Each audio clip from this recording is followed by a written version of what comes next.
Depuis les années 90, donc ça fait une vingtaine d'années, on a développé des batteries à forte autonomie pour les petits objets, les téléphones portables et les ordinateurs. Et maintenant, on est en train de s'intéresser à des batteries beaucoup plus puissantes pour les véhicules électriques. Et je pense qu'on peut déjà présumer que dans le futur, donc il faut prendre de l'avance, on va s'intéresser au stockage d'énergie stationnaire, donc on va dire des batteries gigantesques pour stocker l'énergie des éoliennes, des panneaux photovoltaïques, toutes ces énergies qu'on appelle les énergies renouvelables, dont le défaut est d'être intermittentes, donc de fluctuer avec le temps, aussi bien le temps d'ailleurs temporel que le temps, la météo. La technologie majoritaire actuellement, c'est clairement le lithium. C'est clairement les batteries qui ont la meilleure densité d'énergie, donc c'est l'autonomie en termes simples, c'est les wattheures par kilo. Donc on les trouve partout, à tel point qu'elles ont remplacé tout un tas de batteries différentes qui étaient dans vos rasoirs électriques, vos appareils auditifs, vos ordinateurs et vos téléphones. C'est bien, parce que ça veut dire qu'elles sont performantes. Mais cette espèce d'ubiquité fait qu'on a tendance à oublier des technologies qui méritaient d'être développées par ailleurs. Aujourd'hui, on développe beaucoup tout ce qui est énergie renouvelable, par exemple. On veut aussi développer tout ce qui est autonomie d'une maison, autonomie même d'un petit village, etc. Donc on a besoin de stocker de l'énergie. Et donc là, le lithium-ion peut répondre, mais le lithium-ion est très coûteux. On parle aussi de problèmes de coût et de disponibilité du lithium. Donc on a le souhait finalement de préserver ce lithium pour des applications portables transport.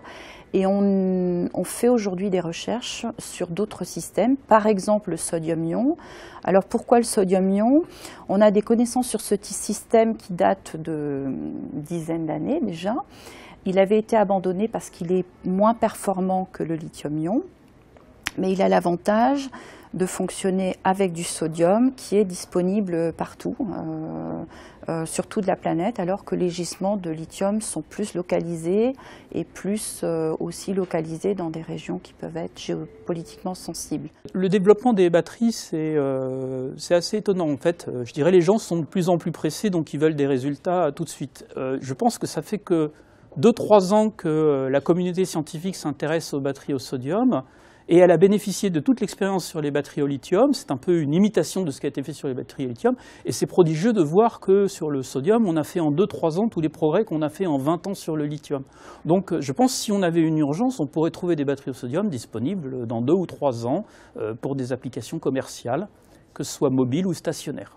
On étudie, on fait des recherches sur beaucoup d'autres systèmes, le lithium-soufre, le redox flow, le lithium-air ou tout ce qui est métal-air, avec là l'objectif de, je dirais, de multiplier encore l'énergie. On peut espérer, si on regarde l'énergie théorique, multiplier même par 10 par rapport au lithium-ion.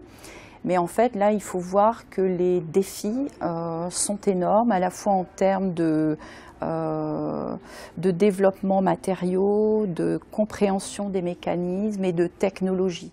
Quand vous cherchez des applications à haute puissance, il ne faut pas oublier qu'il y a d'autres possibilités, comme par exemple les supercondensateurs. Ces systèmes-là, en fait, ils stockent très peu d'énergie, mais ils permettent beaucoup de puissance.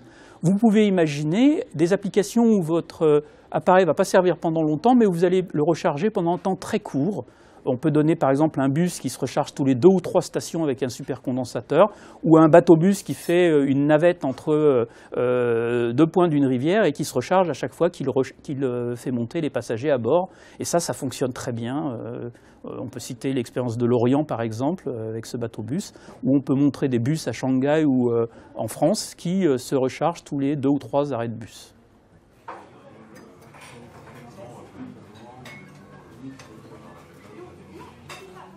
Oh,